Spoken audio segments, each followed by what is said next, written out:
আমার ফ্রেন্ড আর ওর কয়েকজন বান্ধবী। অবন্তী কিছু না বলে রাগ দেখিয়ে চলে গেল। আমিও দাঁড়িয়ে দাঁড়িয়ে হাসিছি। এমন সময় পেছন থেকে কে একজন টোকা দেয়, তাকে দেখি লিমা। কিরে, তোর বউ তো রেগে গেল। না রে, রাগিনি। জুয়েল ভাই, তুই আর আমার সাথে কথা বলিস না, পরে দেখবি তোরে চিবাই খাইবো। শোন, তোকে একটা অভিনয় করতে হবে। কি অভিনয়? সব শিখিয়ে দিলাম। না ভাই, আমি পারবো না। তুই অন্য কাউকে বল, তোর বউ যে রাগী পরে আমার মাথা ফাটাবে। প্লিজ না করিস না। তুই ছাড়া তো এত ক্লোজ কোনো ফ্রেন্ড নেই আমার। আচ্ছা, দেখি কি করা যায়। দেখি না, কাজটা তোকেই করতে হবে। আর তোর সাথে আরও কয়েকটা মেয়ে নিয়ে নে। আচ্ছা ঠিক আছে। এরপর আমরা আমাদের প্ল্যান অনুসারে কাজ করতে শুরু করলাম। লিমা আমার হাত ধরে মাহির রুমে আসলো। অবন্তীও সেখানে ছিল। আমাকে এই অবস্থা দেখে অবন্তীর চোখ কপালে উঠে গেল। আমি আর লিমা কথা বলতেছি। লিমা হাসতে হাসতে বারবার আমার গায়ে পড়তেছে। এদিকে অবন্তী রেগে লাল হয়ে আছে। মনে মনে বললাম, জানো তোমার মনে ভালোবাসা সৃষ্টি করতেছি। তারপর আমি লিমার ওর কয়েকটা কাজের মিলে আড্ডা দিচ্ছি আর হাসাহাসি করতেছি। এমন সময় দেখি অবন্তী দূর থেকে আমাকে ফলো করতেছে। রাতে খাওয়ার সময় আমি আর লিমা একসাথে বসেছি। অবন্তীও আমাদের টেবিলেই ছিল, আর কয়েকজন মেয়ে ছিল।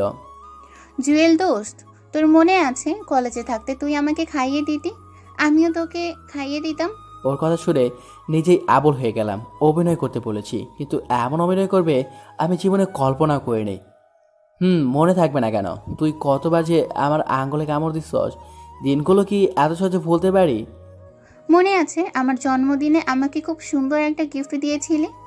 হুম, তোর জন্মদিনের তারিখ কখন আমি ভুলি না। অবন্তী বারবার আমাদের দিকে তাকাচ্ছে, চোখের মধ্যে পানি টলমল করতেছে। আমাদের আরও কথাবার্তা দেখে সে টেবিল থেকে উঠে চলে গেল। তারপর সবাই খেয়ে উঠলাম। অন্য মেয়েগুলাও জানে আমাদের প্ল্যান সম্পর্কে। তারপর বাইরে চলে আসলাম। বিয়ে বাড়িতে চিল্লাচিল্লির জন্য কোনো কথাই ভালোভাবে শোনা যাচ্ছে না। জুয়েল, তোর বউ কিন্তু তোকে অনেক ভালোবাসে। কচু, তুই তাহলে কিছুই জানোস না। আচ্ছা, তোর কথা বল, বিয়ে করেছিস? করেছি, আবার করিওনি। মানে? বিয়ে ঠিক হয়ে আছে, কিন্তু উনি দেশের বাইরে। এমনিতে মোবাইলে সারাদিন কথা হয়, বিয়ের পর আমাকে নিয়ে যাবে তো, তাই সবকিছু ঠিকঠাক করতে একটু সময় লাগছে। বাহ, তাহলে দেশের বাড়ি চলে যাবি? দেখিস আমাদের আবার ভুলিস না। একটা মাইর দিব। বলবো কেন? আচ্ছা, তোর ভাই কোন দেশে থাকে রে? ভাইয়ার কথা বলার কারণে মনটা খারাপ হয়ে গেল। ভাইয়া এমন এক দেশে থাকে যে দেশে গেলে আর কেউ ফিরে আসে না। মানে? পুরো ঘটনাটাই বললাম। সরি দোস্ত, আমি জানতাম না। It's okay. তারপর তুই তোর ভাবি মানে অবন্তীকে বিয়ে করে নিলি? হুম। ভালো করছিস, মেয়েটা যথেষ্ট ভালো। তো এখন কি করিস? তেমন কিছু না, চাকরি নাই, বেকার করতেছি। সত্যিটা বললাম না, কারণ যতই হোক একটু হলেও মান ইজ্জত আছে আমার। কি বলিস? তাহলে ফ্যামিলিকে দেখে কিভাবে চলে? আল্লাহ চালাইছে কোনোভাবে। এই, আমাদের কোম্পানির জন্য কয়েকজন লোক দরকার, তুই চাকরি করবি। আমি বাবাকে বলে দিলে তোর কোনো ইন্টারভিউ নিবে না, সরাসরি চাকরি দিয়ে দিবে। কিন্তু কিন্তু কি? বেতনের কথা বলেছিস তো? আচ্ছা, বেতনও বাড়িয়ে দিবে। তুই তোর সার্টিফিকেট জমা দিয়ে দিস। থ্যাঙ্কস দোস্ত। আরে থ্যাঙ্কস এর কি আছে, চাকরি হয়ে গেলে ট্রিট দিবি। আচ্ছা ঠিক আছে, দিব। মনে মনে ভাবতেছি এই মেয়েটার সাথে কলেজে তেমন একটা কথা বলতাম না, জাস্ট হাই হ্যালো ছাড়া। আর আজকে সে আমাকে চাকরি দিয়ে দিল। আসলে উপরওয়ালা কাকে কখন প্রয়োজন এনে দেয় বলা যায় না। তারপর একটি মেয়ে এসে আমাদের যেতে বললো, হলুদ নাকি শুরু হয়ে গেছে। এই শোন, বল। এবার তোর বউকে আসল ডোজ দিব। কি সেটা? তুই শুধু দেখ। তারপর সে আমার হাত ধরে স্টেজের সামনে যায়। অবন্তী আমাদের দেখে বড় বড় চোখ করে তাকিয়ে আছে। গায়ে হলুদ শুরু হলো। সবাই গায়ে হলুদ দিয়েছে। সবশেষে আমি আর অবন্তী রয়ে গেলাম। তারপর দুজনে একসাথে স্টেজে উঠলাম। মাইকে হলুদ লাগিয়ে দিলাম। মাই আমাকে মিষ্টি খাইয়ে দিল, আমিও দিলাম, অবন্তীও দিল। তারপর আমি একটা মিষ্টি অবন্তীর মুখে কাছে নিলাম। সে কিছুক্ষণ আমাদেরকে তাকিয়ে রইল। তারপর মিষ্টিটার কিছু অংশ খেলো। তারপর সেও আমাকে একটা মিষ্টি খাইয়ে দিল। ভিতরে ভিতরে আমার মনটা নাচানাচি করতেছে। এমন সময় লিমা একটা অদ্ভুত কাজ করে বসলো। সে স্টেজে উঠে অনেকগুলো হলুদ নিয়ে আমার পুরো মুখে মেখে দিল। আমিও অবন্তীকে দেখিয়ে লিমাকে হলুদ লাগিয়ে দিলাম। লিমার কাজিনগুলো এসে আমার মাথা থেকে শুরু করে মুখের সব জায়গায় হলুদের পুরো অংশ ঢেলে দিল। অবন্তী আমাদের এই অবস্থা দেখে উঠে চলে গেল। তারপর বাইরে এসে আমি আবারও লেমার সাথে কথা বলতেছি। এমন সময় অবন্তী কোথা থেকে এসে আমার পাঞ্জাবির কলা চেপে ধরে টেনে রুমে নিয়ে যায়। ঠাস করে দরজাটা লাগিয়ে দেয়। কি ব্যাপার, এইভাবে ধরে নিয়ে আসলেন কেন? এই, মেয়ে দেখলে কি কথা বলতে মন চায়? তাতে আপনার সমস্যা কোথায়? আছে, অনেক সমস্যা আছে। তুমি অন্য মেয়ের দিকে তাকাতে পারবে না। কেন? সেটা না জানলেও চলবে। আমার যেহেতু কেউ নেই সেহেতু আমি অর্ণর সাথে অবশ্যই কথা বলবো। না, তুই কারোর সাথে কথা বলতে পারবি না। আর যেন ওই মেয়েটার সাথে না দেখি। আপনার সমস্যা কোথায়? বলছি না কথা না বলতে। যদি বলি? তাহলে আব্বুকে কল দিয়ে বলবো তুমি আমাকে চড় মেরে অন্য মেয়ের সাথে প্রেম করছো। কি আপনি এই কথা বলতে পারবেন? এখন পাঞ্জাবিটা খুলে শুয়ে পড়ো। আপনি কোথায় ঘুমাবেন? পরে দেখা যাবে, তুমি শুয়ে পড়ো। তারপর আমি পাঞ্জাবিটা খুলে রেখে বিছানায় শুয়ে পড়লাম। আপাতত কেউ নাই, একা একা শুয়ে আছি। শুয়ে শুয়ে ভাবতেছি অবন্তী এমন রাগ দেখালো কেন? সেও কি আমাকে ভালোবাসে নাকি? থুর, এটা হয় না। সে আমাকে এখনও দেবরের মতোই দেখে। বুঝতেছি না কেন যে অবন্তী আমাকে মেনে নিচ্ছে না, আল্লাহই ভালো জানে। ভাবতে ভাবতে কখন যে ঘুমিয়ে পড়েছি নিজেও জানি না। সকালে ঘুম থেকে উঠতে যাব এমন সময় বুকে ভারী কিছু একটা অনুভব করলাম। তাকিয়ে দেখি অবন্তী আমার বুকের ওপর ঘুমিয়ে আছে। এটা কি হলো? আমি তো নিজের চোখে বিশ্বাস করতে পারছি না। বাহ, এটা তো মেঘনা চাইতে বৃষ্টি পাওয়ার মতো। আমি উঠতে গিয়েও উঠিনি। এই প্রথম অবন্তী আমাকে স্পর্শ করলো, তাও এমন একটা মুহূর্ত। আমি কেন পৃথিবীর কোনো পুরুষই এই অবস্থা থেকে উঠবে না। আমি ঘুমের বান্ধরে শুয়ে আছি, দেখি অবন্তী কী করে। কিছুক্ষণ থাকার পর অবন্তী উঠে শাড়ি ঠিক করে নিল। আমি যেন না বুঝতে পারি সে আস্তে করে রুম থেকে চলে যায়। আমি মনে মনে হাসতেছি। বালিকা, নিজের জামাইয়ের বুকে মাথা রেখে ঘুমাইছো, সেটা দেখলে সমস্যা কোথায়? যাক, একটু পর সে আবার রুমে আসলো। এসে জুয়েল, এই জুয়েল। আমি ঘুমের ভান ধরে বললাম, এই ওঠো, অনেক দেরি হয়ে গেছে। আপনি যান, আমি আর একটু ঘুমাই। না, আর ঘুমাতে হবে না, ওঠো ওঠো, একটু পরে বরপক্ষ এসে যাবে। আচ্ছা উঠছি। এই একটা কথা বলেন তো, কি? আপনি কালকে রাতে কোথায় ছিলেন? মাহির সাথে? কেন? না, এমনি। কেউ একজন আমার পাশে শুয়েছিল, মনে হয় ডিমা হবে। কি? আবার ওই মেয়েটার কথা বলছো? তাহলে কি হতে পারে? আপনি কাউকে দেখেছেন? এই নাও তোমার ব্রাশ, তাড়াতাড়ি ফ্রেশ হয়ে আসো। এই কথা বলে অবন্তী একরকম চোরের মতোই রুম থেকে চলে গেল। আমি বসে বসে হাসতেছি। ফ্রেশ হয়ে এসে নাস্তা করে নিলাম। তারপর কিছুক্ষণ পর হাঁটাহাঁটি করলাম। বাইরে গিয়ে লিমার সাথে দেখা হয়। কি রে, তুই বেঁচে আছিস? তোর কি মনে হয়? আমার তো মনে হয় তুই মারা গেছিস। তোর আত্মা ভূত হয়ে ঘুরতেছে। হঠাৎ করে এই কথা বলি কেন? কালকে রাতে তোর বউ যেইভাবে তোরে ধরে নিয়ে গেল, সেটা দেখে মনে হয়েছে যে তুই আজকে শেষ। আরে না, তেমন কিছু না। তোকে তো মনে হয় ভালোবাসে। আরে না, অবন্তী নিজেও ঠিক মতো কথা বলে না। অন্য মেয়েদের সাথেও কথা বলতে দেয় না। একটা প্যারার মধ্যে আছি রে। বুঝছি। আচ্ছা, আর কয়েকটা ডোজ দিব তোর বউকে? আর দরকার নেই দোস্ত, যেগুলো দিছস সেগুলোতেই আমার 12টা বাজাবে। আর দিলে কি করবে আল্লাহ জানে। সমস্যা নেই, হালকা করে একটা দিয়ে দিব। আচ্ছা দিস। এমন সময় অবন্তী কল দিল। এই জুয়েল, কই তুমি? আছি বাইরে। বাইরে কি? দরকারের সময় খুঁজে পাই না। কি জন্য কল দিছেন বলুন? তাড়াতাড়ি রুমে আসো। কেন? ধর, তুমি এত কথা বলো কেন? আসতে বলছে আসো। আচ্ছা আসেছি, কলটা কেটে দিলাম। কি রে, কে কল দিল? তোর ভাবি রুমে যেতে বলছে। মনে হয় আমাকে তোর সাথে দেখেছে। যা, তোর খবর আছে। তুই দাঁড়া, আমি একটু আসছি। যা, বেঁচে থাকলে দেখা হবে। ওপারে ভালো থাকিস বন্ধু। ফাহসিন থাক, আমি আসি। তারপর রুমে গেলাম। অবিন্তিকে দেখেই আমার চোখ কপাল উঠে গেল। শাড়ি একটাকে উল্টোপাল্টা করে পড়ে আছে। কি ব্যাপার, আপনার এই অবস্থা কেন? এই, তুমি আসছো? কি হয়েছে? ধর, একে একে শাড়ি পরা যায় নাকি? দরজাটা লাগিয়ে এদিকে আসো। দরজাটা কেন লাগাবো? তো কি, দরজা খুলে শাড়ি পরবো? যাও, লাগিয়ে আসো। আমি গিয়ে দরজাটা লাগিয়ে আসলাম। এই, শাড়ি আঁচলটা একটু ধরো তো। আমি তো অবাক হয়ে গেলাম। এটা কি বলে? ওই, আবুলের মতো দাঁড়িয়ে আছো কেন? না মানে স্বপ্ন নাকি বাস্তব সেটাই বুঝতেছি না। সামান্য শাড়িটা ধরতে বলেছি, এতে এই অবস্থা। অন্য কিছু বললে কি হতো? অন্য কিছু কি? ও, এত কথা বলো কেন? হ্যাঁ, যেটা করতে বলেছি সেটা করো। আমি গিয়ে হাঁটু গিরে বসে শাড়ির কচুগুলো ধরলাম। আপনি শাড়ি পরতে পারেন না? পারি, তবে পুরোপুরিভাবে পারি না। তাহলে কাল কিভাবে পড়েছেন? বাসা থেকে আসার সময় আম্মু পড়িয়ে দিয়েছে। ও আচ্ছা। যাও, তুমি গোসল করে রেডি হয়ে নাও, একটু পরে অনুষ্ঠান শুরু হয়ে যাবে। আচ্ছা ঠিক আছে। তারপর গোসল করে রেডি হয়ে নিলাম। অবন্তী নিজের হাতেই আমার শার্টের বোতাম লাগিয়ে দিল। একটা জামাই জামাই ভাব আসলো শরীরে। আমি রেডি হয়ে বাইরে গেলাম। মাহির বাবা ডেকে নিয়ে গেল ওনার সাথে একটু দেখাশোনা করার জন্য। আমি ওনার সাথেই গেলাম। বরপক্ষ চলে আসলো। খাওয়া দাওয়া পর্ব শুরু হলো। কাজের মাঝখানে আমি নিজেও খেয়ে নিলাম।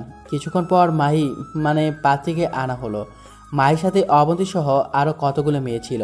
অবন্তীকে দেখে আবারও ক্রাশ খেলাম। কালো একটা শাড়িতে একটু অন্যরকম লাগছে। আমি এক দৃষ্টিতে তাকিয়ে আছি। এমন সময় পেছন থেকে কেউ একজন টোকা দিল। তাকিয়ে দেখি লিমা। কিরে, নিজের বউকে কেউ এভাবে দেখে? আরে না, আমি বিয়ে দেখতেছিলাম। বুঝি বুঝি, ডাল মে কুচ কালা হ্যাঁ। আচ্ছা বাদ দে, তুই খেয়েছিস? তুই? ভেবেছিলাম আরো পরে খাবো, আম্মু জোর করে খাইয়ে দিয়েছে। ভালো করেছো। এই 15 তারিখ তো রেজাল্ট দিবে, জানিস? ভালো করছে। কিসের রেজাল্ট? আরে আমাদের অনার্স পরীক্ষার। ওহ আচ্ছা। তোর নাম্বারটা দে তো, তোদের অফিসে যাওয়ার আগে কল দিব। ওকে, এই নে নাম্বারটা বললো। দোস্ত, তোকে ধন্যবাদ দিয়ে ছোট করব না। হইছে, চল তোর বউকে একটু রাগিয়ে দিব। কেমনে? গেলেই দেখবি। তারপর লিমা আমার একটা হাত ধরে স্টেজে নিয়ে যায়। তারপর বর আর কনের মাঝে বসিয়ে ফটো তোলা শুরু করলো। অবন্তীকে বলল আমাদের ছবি তুলে দিতে। এটা দেখে অবন্তীর আগে লাল হয়ে গেছে। আমার দিকে বড় বড় চোখ করে তাকিয়ে আছে। আমি একটু রাগানোর জন্য লিমার সাথে ক্লোজ হয়ে বসে ছবি তুলতেছি। এভাবেই দিনটা চলে গেল। বিকেলবেলা বসে আছি, এমন সময় বস কল দিল। আসসালামু আলাইকুম। জুয়েল, কোথায় তুমি? আমি তো একটা অনুষ্ঠানে আসছি। কালকে কাজে আসবে? কিন্তু বস, বিয়ে তো এখনো শেষ হয়নি, বৌবাদ বাকি আছে।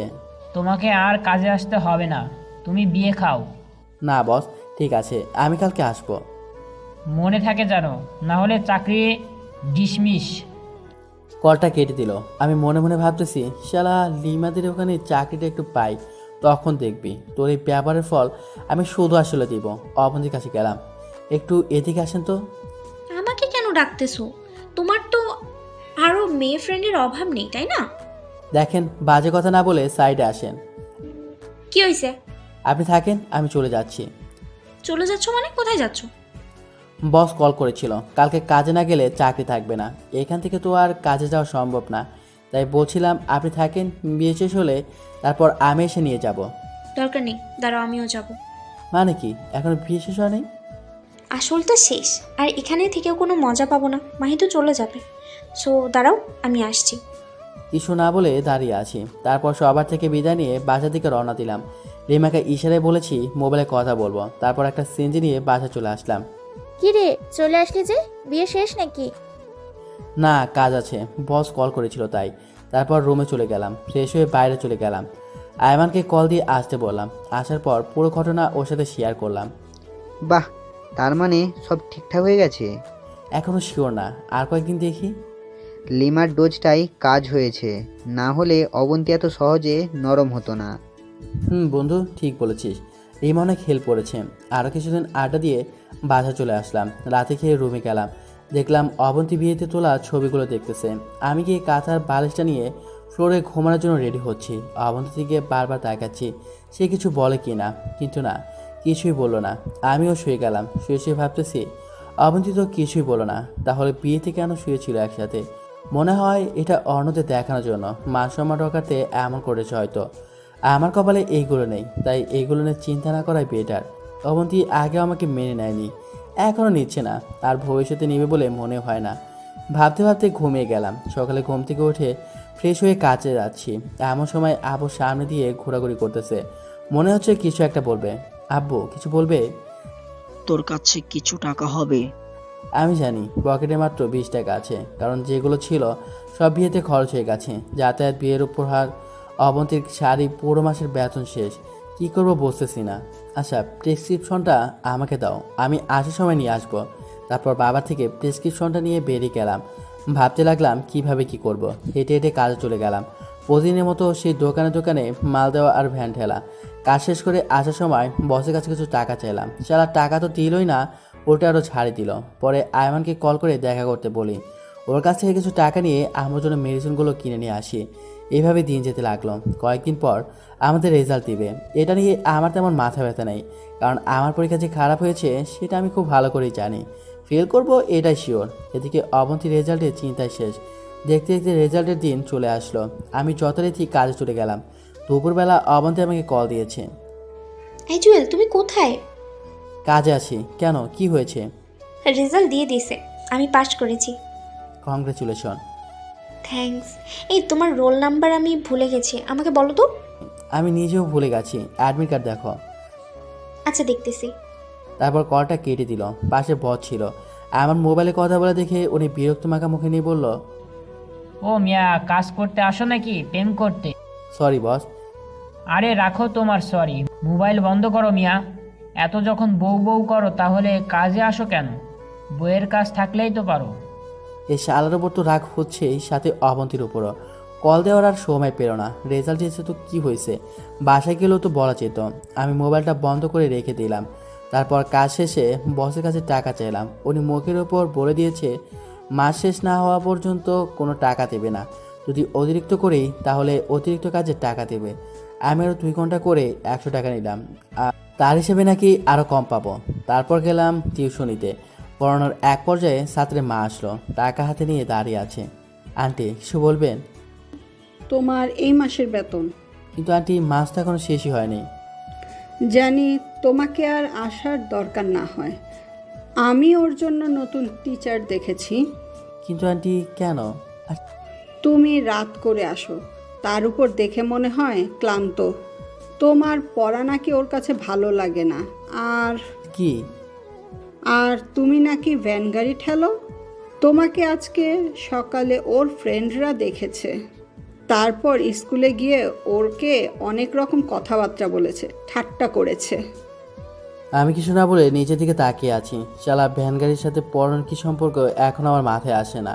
কিছু না বলে এই বাসা থেকে বেরিয়ে গেলাম। এবার কি হবে? টিউশনির টাকাটা দিয়ে আব্বু আম্মুর মেডিসিন কিনি, কিন্তু এবার কি হবে?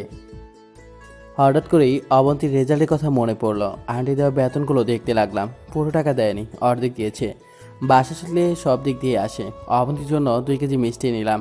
তারপর হেঁটে হেঁটে বাসায় গেলাম। কলিং বেলটার একটু পর দরজা খুলে দিল। তাকে দেখে অবন্তী আমার সামনে। সে আমাকে দেখার সাথে সাথে জড়িয়ে ধরে কান্না শুরু করে দিল।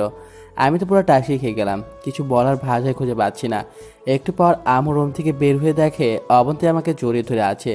আম্মু হাসতে হাসতে আবার রুমে চলে যায়। আমি লজ্জায় লাল হয়ে গেলাম। তারপর অবন্তী আমাকে ছাড়িয়ে বলতে থাকে, জুয়েল, আমি পাস করেছি। কংগ্রেচুলেশন। এই নিন, মিষ্টিগুলো নিয়ে যান। ওই, আমি পাস করেছি সেই জন্য এত খুশি হইনি, খুশি হয়েছি এই জন্য তুমিও ভালো পাস করেছো। কি? তুমিও করেছো, শুধু পয়েন্টটা একটু কম, এটা কোনো ব্যাপার না। আমি আর কোনো কথা না বলে অবন্তীকে কোলে তুলে নিলাম। আসলে খুশিতে নিজেকে আর স্থির রাখতে পারেনি। ওরে কোলে নেওয়ার কারণে ও আমার থেকে অবাক হয়ে তাকিয়ে রইল। সরি, আসলে এমন একটা খুশির খবর শুনে নিজেকে স্থির রাখতে পারেনি। ইটস ওকে, যাও রুমে গিয়ে ফ্রেশ হয়ে আসো। আমি রুমে চলে গেলাম। মনে মনে ভাবলাম এবার লিমাদের অফিসে যাব, দেখি চাকরিটা হয় কিনা। ফ্রেশ হয়ে আব্বু আম্মুর কাছে আসলাম। আব্বু আম্মু দুজনেই অনেক খুশি। বসে বসে অনেকক্ষণ গল্প করলাম। তারপর খাওয়া দাওয়া করে রুমে চলে গেলাম। অবন্তী রুমে আসার আগেই শুয়ে পড়লাম। একটু পরে সে আসলো, আমার পাশে বসলো। কিছুক্ষণ মাথায় হাত বুলিয়ে খাটে চলে গেল। অবন্তী ঘুমিয়ে যাওয়ার পর আমি উঠলাম। উদ্দেশ্য হচ্ছে ভাইয়ের কাছে যাব। আজকে এমন একটা দিনে ভাইয়া থাকলে হয়তো তিনি আমাদের চাইতে বেশি খুশি হতেন। আমি উঠে অজু করে ভাইয়ের কবরের দিকে রওনা দিলাম। কিছুক্ষণ পর আমি কবরের কাছে গেলাম। আমি জানি ভাই আমাকে দেখে অনেক খুশি হবে। আমি কবরের মাথার পাশে গিয়ে বসলাম। ভাইয়া, কেমন আছিস? এত রাতে তোকে ডিস্টার্ব করার জন্য সরি। জানি তুই অনেক বিরক্ত হবি, কিন্তু কি করবো বল। কথাগুলো তোকে না বলে যে আমার ঘুম আসবে না। আজকে আমাদের রেজাল্ট দিয়েছে, যদিও রেজাল্ট নিয়ে আমার তেমন একটা মাথা ব্যথা নেই। আমি চিন্তায় ছিলাম অবন্তীকে নিয়ে। আলহামদুলিল্লাহ, সে পাস করেছে, আমিও করেছি, কিন্তু সেটা হয়তো তোর মনের মতো হবে না। ভাইয়া, তোর স্বপ্নটা পূরণ করার জন্য সর্বোচ্চ চেষ্টা করেছি। তোর আর অবন্তীর ইচ্ছা ছিল অবন্তী যেন গ্র্যাজুয়েশন কমপ্লিট করে। আজকে সেই দিন যেটার জন্য তুই স্বপ্ন দেখতি। আজকে সবই ঠিক আছে, শুধু তুই নেই আমাদের পাশে। তোর স্বপ্নগুলো আমি নিজের জীবন দিয়ে হলেও পূরণ করব। জানিস ভাই, আমার অনেক ইচ্ছা ছিল খুব ভালো একটা রেজাল্ট করার জন্য, কিন্তু কি করব বল, সেটা হয়তো আমার কপালে নাই। তারপরও যে পাশ করেছি সেটার জন্য আলহামদুলিল্লাহ। ভাইয়া, তুই যদি থাকতি হয়তো আমিও ভালো কিছু করতাম। তুই চলে যাওয়ার পর থেকে আমার পুরো পৃথিবীটাই পাল্টে গেছে। এখন বুঝতে পারছি তুই কত কষ্ট করে আমাদের স্বপ্নগুলো পূরণ করেছিস। এত কষ্ট করার পরও নিজেকে সবসময় হাসি খুশি রেখেছিস। ভাই, তোর জন্য তো আমি কিছুই করতে পারিনি। সারাটা জীবন তুই আমাদের জন্য করেই গেছিস। জানিস ভাইয়া, অবন্তী এখনও আমাকে মেনে নেয়নি, হয়তো নিবেও না, কিন্তু তাতে আমার কোনো আফসোস নেই। সে এখনও তোকে অনেক ভালোবাসে। অবন্তীর জন্য না হয় আমি আমার জীবনটা স্যাক্রিফাইস করে দিলাম। সে যেমন থাকতে চায় তেমনই থাকুক। ভাই, আমার টাকা পয়সা কিছু দরকার নেই, শুধু তোকে দরকার।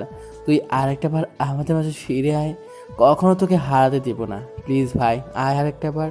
আর কোনো কথাই আসছে না মুখ দিয়ে। বসে বসে ভাইয়ের স্মৃতিগুলো মনে করতে লাগলাম। তারপর উঠে কবর জিয়ারত করে বাসা চলে আসলাম। এসে দেখি অবন্তী মন খারাপ করে বসে আছে। কি ব্যাপার, আপনি ঘুমাননি? কোথায় গিয়েছিলে? এই তো একটু বাইরে, ঘুম আসছে না তো তাই ঘুরে এলাম। মিথ্যা বলো কেন, সত্যি করে বলো। ভাইয়ের কবরের কাছে এত রাতে? জিয়ারত করতে গেছিলাম। কি কি বলেছো তোমার ভাইয়াকে? কিছু না, জাস্ট জিয়ারত করে চলে আসছি। আমি সব শুনেছি। আপনি কিভাবে শুনেছেন? তোমার পিছনে পিছনে গিয়েছিলাম। রাত অনেক হয়েছে, ঘুমিয়ে পড়ুন। কথাটা ঘুরিয়ে দেওয়ার জন্য অবন্তী কিছু একটা বলতে চেয়েছিল, কিন্তু আমি গিয়ে শুয়ে পড়লাম। সকালবেলা ঘুম থেকে উঠে ফ্রেশ হয়ে কাজে যাব, এমন সময় অবন্তী সামনে আসলো। কিছু বলবেন? হুম, একটা কথা ছিল। বলেন। আমি একটু আমাদের বাসায় যাব, যদি দিয়ে আসতে ভালো হতো। কিন্তু আমি তো কাজে যাচ্ছি, আর হঠাৎ করে ওই বাসায় কেন? রেজাল্ট দিয়েছে, আব্বু আম্মু শুনে অনেক খুশি হয়েছে। আর এমনিতেই অনেক দিন যায়নি। সকালে আম্মু কল দিয়ে তোমাকে নিয়ে যেতে বলেছে। আম্মা আব্বুকে বলেছেন? হুম, কি বলেছে? যাওয়ার জন্য বলেছে, যদি তুমিও যাও তাহলে ভালো হতো। না, আমি যেতে পারবো না। কেন? গেলে সমস্যা কোথায়? কাজ আছে, কালকে এমনিতেই অগ্রিম টাকা নিয়েছি। এখন কাজ না করলে বের করে দিবে, পরে দেখা যাবে চাকরিটাও যাবে। তাহলে আমাকে বাসায় নামিয়ে দিয়ে তারপরে যেও। প্লিজ না করো না, একা একা ভয় করে। আচ্ছা ঠিক আছে, রেডি হয়ে নেন। ওয়েট, যাবো আর আসবো। আমি বাইরে দাঁড়িয়ে রইলাম। অবন্তী রেডি হয়ে আব্বু আম্মুকে সালাম করে বেরিয়ে গেল। একটা রিক্সা নিয়ে ওদের বাসার দিকে রওনা দিলাম। কালকে যে মিষ্টিগুলো আমি কিনে নিয়ে আসলাম সেগুলো আম্মুর সাথে দিয়েছে, যাতে আর ওখানে যাওয়ার সময় কিছু কেনা না লাগে। কিছুক্ষণ পর অবন্তীদের বাসা চলে আসলাম। ওর ব্যাগপত্র নামিয়ে দিয়ে চলে আসতে যাব, এমন সময় অবন্তী ডাক দিল। জুয়েল, বলেন। কিছু খেয়ে যাও। এখন না, এমনিতে দেরি হয়ে যাচ্ছে, আসি, আল্লাহ হাফেজ। জুয়েল, আবার কি? রাতে আসতে পারবে? রাতে এসে কি করব? আম্মু তোমাকে আসতে বলেছে, রাতে এসে দেখা করে নিও। রাত থেকে পরের দিন এখান থেকে কাজে যেও। চেষ্টা করব। এই কথা বলে আবারও রওনা দিলাম। মনে মনে ভাবলাম, আজকে হঠাৎ করে অবন্তী এত ভালোবাসা দেখাচ্ছে, কারণ কি? মনে হয় কাল রাতে সব কিছু শুনে ফেলেছে। ধুর, এত কিছু ভেবে লাভ নেই, ও আমাকে মেনে নেবে না। ভালো পাশ করার কারণে হয়তো কৃতজ্ঞতা দেখাচ্ছে। অবন্তীকে ওদের বাসায় রেখে আমি কাজে চলে গেলাম। সারাদিন কাজ করলাম, এসে মাঝে অবন্তী বেশ কয়েকবার কল দিয়েছে, খেয়েছে কিনা, ভালো আছে কিনা, ওদের বাসায় কখন যাব, আরও অনেক কিছু বলেছে। রাতে আমি আমাদের বাসায় চলে গেলাম। কিরে, তুই এখানে কেন? মানে কি? অবন্তী তোকে কিছু বলেনি? বলেছে, ওদের বাসায় যাওয়ার জন্য বলেছে। তো যাসনি কেন? আরে আজব তো, ও বললে কি যেতে হবে? অবশ্যই। অবন্তী অনেকবার কল দিয়েছিল, তুই আসলে যেন ওদের বাসাতে যেতে বলি। আমি যাব না এখন, অন্যদিন যাব। ইস, যাবি না মানে? এক্ষুনি যা। কিন্তু বাবা। কোনো কিন্তু নয়, রেডি হয়ে অবন্তীর কাছে যা। কি আর করা, রেডি হয়ে ওদের বাসা দিকে রওনা দিলাম। প্রায় 30 মিনিট পর ওদের বাসার সামনে গেলাম। কলিং বেল দেওয়ার সাথে সাথে দরজা খুলে দিল। কি ব্যাপার, এটা কি হলো? মাত্র কয়েক সেকেন্ডের মধ্যে দরজা খুলে গেল। মনে হয় দরজার কাছে কেউ ছিল। তাকে দেখি অবন্তী। আমাকে দেখে একটা হাসি দিয়ে বলল, এত দেরি হলো যে? রাস্তায় জ্যাম ছিল। যাও, সোফা রুমে যাও, আম্মু আব্বু ওখানেই আছে। আমি ওই রুমে গেলাম, ওনাদের সালাম করলাম, অনেকক্ষণ বসে বসে গল্প করলাম। তারপর একসাথে খেয়ে আমি অবন্তীর রুমে চলে গেলাম। রুমে গিয়ে খাটে শুয়ে রইলাম। এমন সময় অবন্তী আসলো। আমি যে উঠে যাব তখনই, এই কই যাও? আপনি ঘুমাবেন না? ঘুমাবো তো, কিন্তু তুমি খাট থেকে নামো কেন? না নামলে আপনি কোথায় ঘুমাবেন? সেটা তোমার জানতে হবে না, তুমি ঘুমাও। কিন্তু ঘুমাতে বলছি না, ঘুমাও। আমি কিছু না বলে ঘুমিয়ে গেলাম। অবন্তী রুম থেকে চলে গেল, মনে হয় অন্য রুমে থাকবে। যাক, ভালো হয়েছে, আমি অন্তত খাটে ঘুমাতে পারবো। এতদিন ফ্লোরে থাকতে থাকতে পিঠে ব্যথা হয়ে গেছে। আর শ্বশুরবাড়ি এসে যদি নিচে থাকি আর সেটা যদি কেউ দেখে ফেলে, তাহলে আমার বাণিজ্য সব শেষ। সে ভাবছি অবন্তী কি আসলে আমাকে মেনে নেবে না। আমারও তো ইচ্ছে করে বউয়ের সাথে থাকতে, ওর সাথে ভালো একটা সম্পর্ক রাখতে, মনের গহীনে যত কথা লুকিয়ে আছে সবগুলো শেয়ার করতে। কিন্তু এমন একটা কপাল নিয়ে দুনিয়াতে আসছি যে কপালের শোক নামে কোনো কিছু লেখা নেই। ভাবতে ভাবতে ঘুমিয়ে গেলাম। রাতের বেলা মনে হলো কিছু একটা আমার বুকের উপর চাপ দিয়ে আছে। আস্তে আস্তে চোখ খোলাম, তাকিয়ে দেখি অবন্তী আমার পাশে শুয়ে আছে, আর একটা হাত আমার মুখের ওপর, অন্য একটা হাত দিয়ে আমাকে জড়িয়ে ধরে ঘুমিয়ে আছে। আমি কিছুক্ষণ অবাক হয়ে তাকিয়ে রইলাম। স্বপ্ন দেখতেছি না তো? না, স্বপ্ন না, আসলে সত্যি। কিছুক্ষণ অবন্তীর মায়ামাখা মুখের দিকে তাকিয়ে রইলাম। দেখে মনে হচ্ছে ছোট একটা বাচ্চা আমার বুকে শুয়ে আছে। তারপর আমিও ঘুমিয়ে গেলাম। সকালে ওটাকে ঘুম ভাঙলো। কি ব্যাপার মহারাজ, আর কত ঘুমাবেন? কাজে যাবেন না? সরি, আপনি আমাকে আর একটু আগে ডেকে দিতেন। সমস্যা নেই, এখনো সময় বেশি হয়নি। আমি নাস্তা রেডি করতেছি, তুমি ফ্রেশ হয়ে ডাইনিং রুমে এসো। আচ্ছা ঠিক আছে, আপনি যান, আমি আসছি। অবন্তী চলে গেল। আমি গিয়ে ফ্রেশ হয়ে রেডি হয়ে ডাইনিং রুমে গেলাম। এতগুলা নাস্তা দেখে একটু টাসি খেলাম। আসলে অনেকদিন হয়েছে এত ভালো নাস্তা একসাথে খেয়েছি কিনা মনে নেই। প্রতিদিন সকাল সকাল ঘুম থেকে উঠেই বাইরে গিয়ে কলা পাউরুটি খেয়ে নিতাম। যাই হোক, সবাই মিলে নাস্তা করে নিলাম। নাস্তা করে ওর আব্বা আমর থেকে বিদায় নিয়ে আমি ওদের বাসা থেকে বেরিয়ে গেলাম। উদ্দেশ্য কাজে যাব। গেটের বাইরে আসতেই অবন্তী ডাকলো। জুয়েল, কিছু বলবেন? কাজে না গেলে হয় না? আজকে বাজার করতে হবে। কাজে না গেলে কি দিয়ে বাজার করব? এখানে আবার আসবে?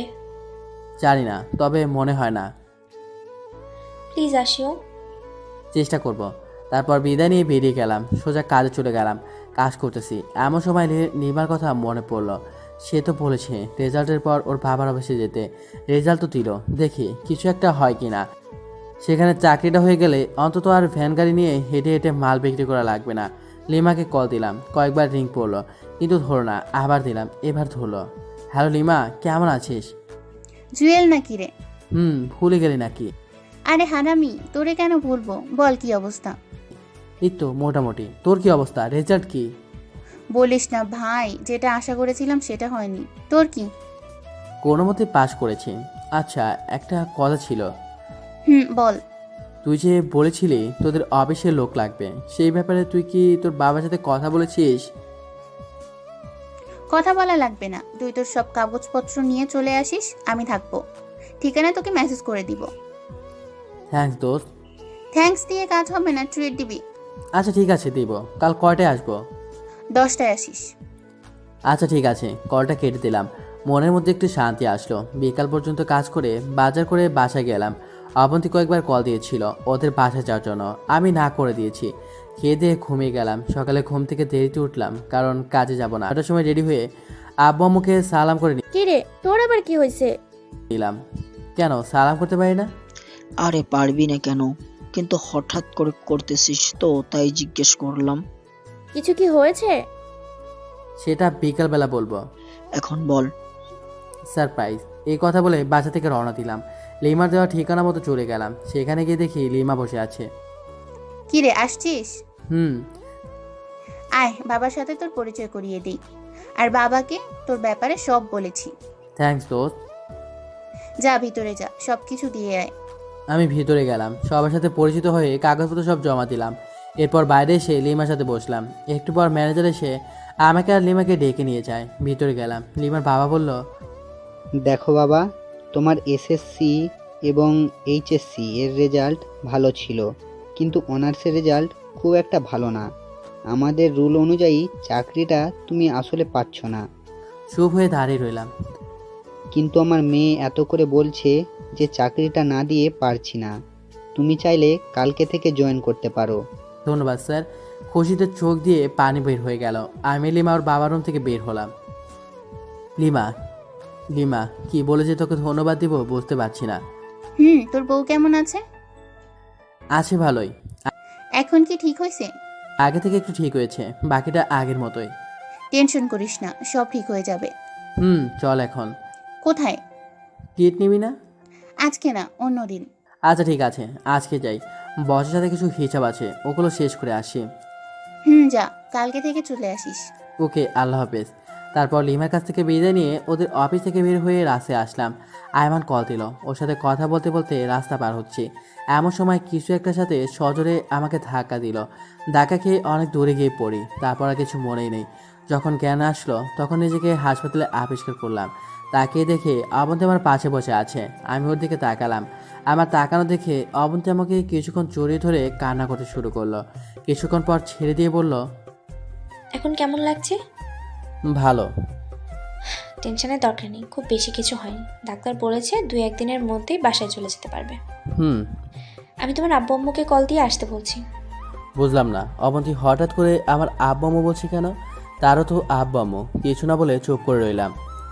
ওনারা আসছে, তুমি শুয়ে থাকো। আপনি কোথায় যাচ্ছেন? আমার একটু কাজ আছে। আমার এই অবস্থায় অবন্তী আমার পাশে থাকবে সেটা না করে বলতেছে তার নাকি কাজ আছে। বাবা মা আসা পর্যন্ত থাকুন। না, দেরি হয়ে যাবে, অন্য কোনো দিন দেখে যাব। অবন্তী উঠে চলে গেল। আমি শুয়ে শুয়ে ভাবতে লাগলাম, হঠাৎ করে অবন্তীর কী এমন হলো যে এত কাজে আমাকে জানাচ্ছে না। আব্বু আম্মু আসলো, এসে আমাকে ধরে কান্না করতে লাগলো। আম্মুকে সান্ত্বনা দিলাম যে আমি ঠিক আছি, শুধু মাথায় একটু আঘাত লেগেছে। অবন্তী কই? এই তো একটু আগে গেছে, ওর নাকি খুব জরুরি একটা কাজ আছে। কি এমন জরুরি কাজ যে তোর পাশে থাকতে পারছে না? বাদ দাও, আবার চলে আসবে। আরও কিছুক্ষণ কথাবার্তা বললাম। সেদিন হাসপাতালে থেকে গেলাম, আব্বু আম্মুও থেকে গেল। পরের দিন হাসপাতাল থেকে বাসা চলে গেলাম, কিন্তু এই দুদিনে অবন্তী একবারও আসেনি এবং একটা কলও দেয়নি। আমিও আর নিজে থেকে দিইনি। 1 সপ্তাহ পর মোটামুটি সুস্থ, তাই চিন্তা করলাম নতুন অফিসে জয়েন করে ফেলি। বসে থাকা ঠিক হবে না, তাই রেডি হয়ে সকালবেলা বের হচ্ছি। আম্মু আমার সামনে আসলো। কোথায় যাচ্ছিস? নতুন চাকরি পেয়েছি, বেতনও আগে থেকে ভালো, কষ্টও কম, তাই চিন্তা করলাম আজ থেকে শুরু করে দেই। সে কি রে, তুই তো আমাদের একবারও বলিসনি।